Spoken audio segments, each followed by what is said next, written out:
What is up, people? How's it going? I am the American Latino, and I'm back. I know. Tried to do a live yesterday, but I was put in TikTok jail. Basically, they wouldn't let my account go live. In fact, they removed several posts. They removed the sound from the clip that the president played, the meme, and cited something like violence, which it was a meme. If you haven't seen it, go on my page and check it out. It's just the president posted. It's a meme. Like, guys, it's just a meme. They not only did they pull it, they removed the sound. I had to appeal it. They removed the sound from it because they didn't want you to hear the sound. And then they removed several other posts citing violence, and they also cited something like, I can't remember what it was, but it was something like misinformation, some bullshit. Funny, hilarious that they would say that. Just go down my page and you'll see some of the posts that are limited. In fact, there's a couple of them that are still limited. I've submitted the appeal, but we'll see what happens. That's why I wasn't live yesterday. But like I said, I'm going to try to go live every day as long as I don't get put in TikTok jail. So, and I haven't quite figured out how to do the stream to all pages. So I may only be streaming to TikTok for now, but glad you're all here. Let's get today's episode going. So, past couple episodes I've been doing have been multiple topics, and we're going to continue that. But I'm also going to be doing episodes with specific topics that are not as long. That way I can have a multitude of different varying lengths of episode.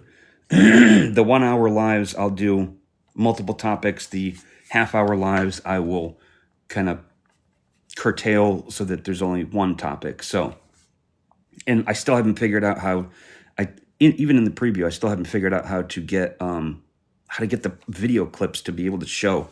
So I might have to show on a different device, which is horrible. But until I can figure out how to actually show you guys the clips that I'm talking about, live, while we're live, we'll have to make do. So what are we talking about today in today's episode? All right. Today's episode is going to be specifically about one topic. That one topic is going to be, and it's going to be a doozy, it's going to be Hispanics in general have been horrible for the United States. So I'll let you just sit with that for a minute. And I'm going to explain my case. Don't worry. So what do I mean by that? Now, I'm sure it'll get clipped and taken out of context because when I post this everywhere, last time I did, one of the videos I posted was immediately got 3,000 hits, 4,000 hits. So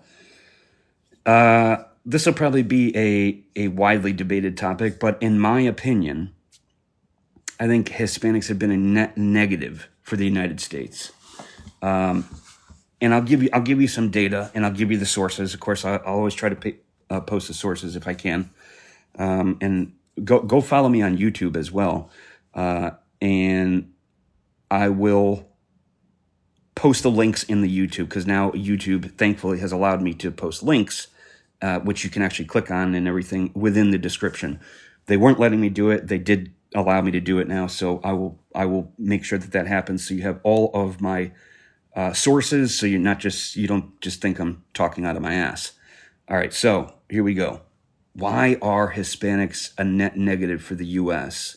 That's the topic we're covering today. All right, so let's just start off with big things. All right, inventions. I tried to look to try to find what positive inventions Hispanics have made over the last 50 years that contributed to the United States in a massive way. I couldn't find one. Not a single one. Not a single invention over the last 50 years that specifically came from Hispanics. All right. Does that really mean anything? Well, yeah, sure. It means that the majority of inventions that have happened in the U.S. that have benefited the U.S. as a net positive have come from white people. believe it or not, and from Black people, which is awesome. You know, the more diversity we have that are bringing positive things to the U.S., great. I'm all about it.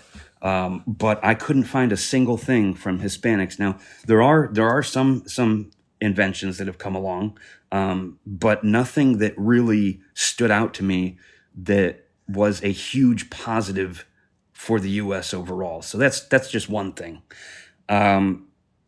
Another thing that I found out was remittances. So what is a remittance? A remittance is basically when you come to a different country, you make money in that country, and then you send money back to the country that you came from. So let me give you an example. So I'm a Mexican immigrant worker. I come to the United States. I work for a month. I make $650, and out of the $650 a week. So times that by 4. And then depending on what job you've got, I mean, that's what the average person makes in some of these blue states is about 600 to 800 a week. So that's almost 4,000 a month, 3,000 a month. Some places it's a lot lower, some places a lot higher. You got to remember too, a lot of these immigrants that are coming over, they're not on payroll. They're getting paid under the table, which means, and this ties into one of the overall net negatives, is that they're coming in and taking jobs that normally would be for payroll employees, for U.S. citizens, payroll employees that would be on the books, that would get paid a lot more, but because they're coming in and getting paid under the table, that money is not being accounted for, number one. Number two, that money is also not going back into the United States economy. So remittances is when they come, they spend money here, or they make money here, and then they send it back home to their home country. Just going through some stats, just forget about anything that I'm saying, just going through stats, right? Just want to say, so in 2023 was the calculation.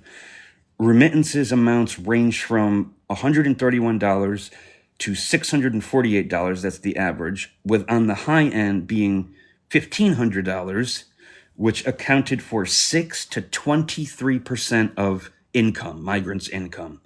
That just means that some of the migrants would send modest amounts, some of them would send small amounts. Okay, a few $100s all the way up to $1,500. So if we take that into account, it doesn't really tell us how much each migrant sends, but it gives us a overall picture of what's being sent. For Latin America and the Caribbean, you're looking at 2.3% of the GDP is from remittances. For Mexico, from the U.S., 3 to 5% of the GDP comes from remittances. That's money made in the U.S., sent back to their country. That does not come back into the country. That money does not come back into the country. It goes out of the country, and it goes to their economy. Central America, Honduras, El Salvador, Guatemala, etc., their GDP, it makes up 20 to 30% of their GDP. Let that number sink in. 20 to 30% of the GDP goes back to these other countries. It doesn't stay in the U.S. It doesn't get used in the U.S.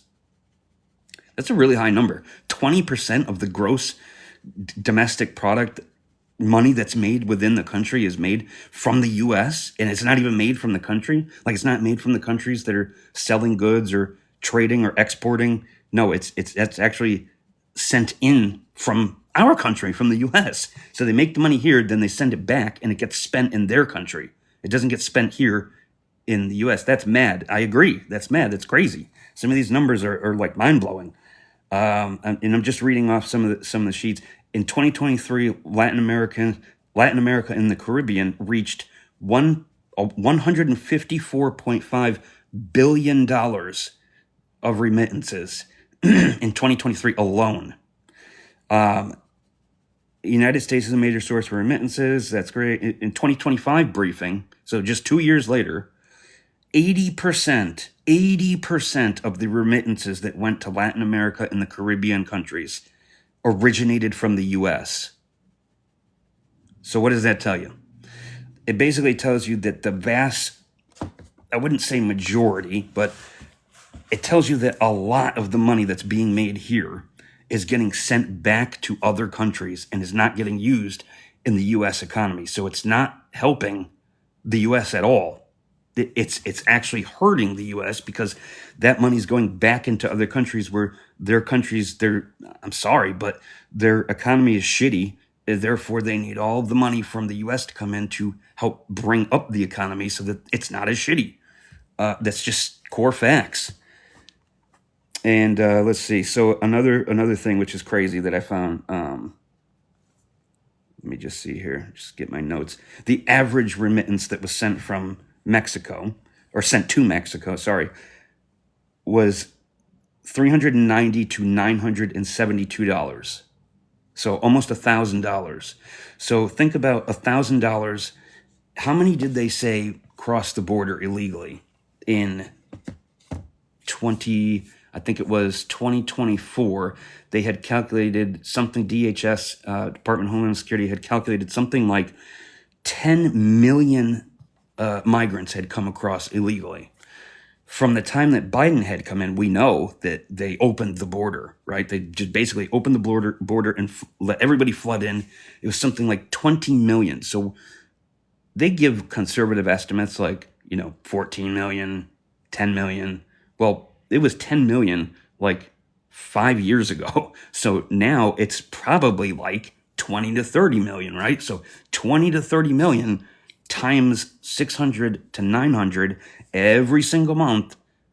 That's an insane amount of money. You do the math, right? That's being taken from U.S. workers who are willing to work on the books. It's being taken from the U.S. economy. It's not going back into the U.S. economy. It's going back into their economy, right, to help prop up their countries. And that's fine. See, we have remittances go to a lot of other countries as well. The problem is that those countries, usually what happens is it gets spent, and then through trade and other domestic products that come back into the U.S., it kind of balances out. So it's not this overwhelming force that the U.S. can't regenerate fast enough. Well, if you have a shit ton of workers coming in illegally, bringing down the cost of labor, right? Because that's what happens. Because these jobs would normally go, and this is another funny thing. They say, well, Americans don't want these jobs.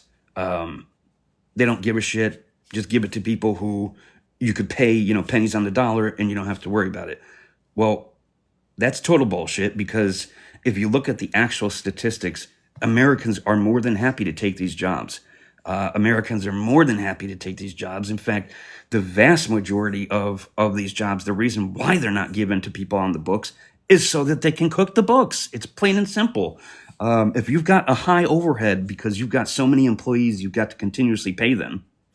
Well, what's the best way that you can cut down on loss of profit? Can you tell me? It's very simple.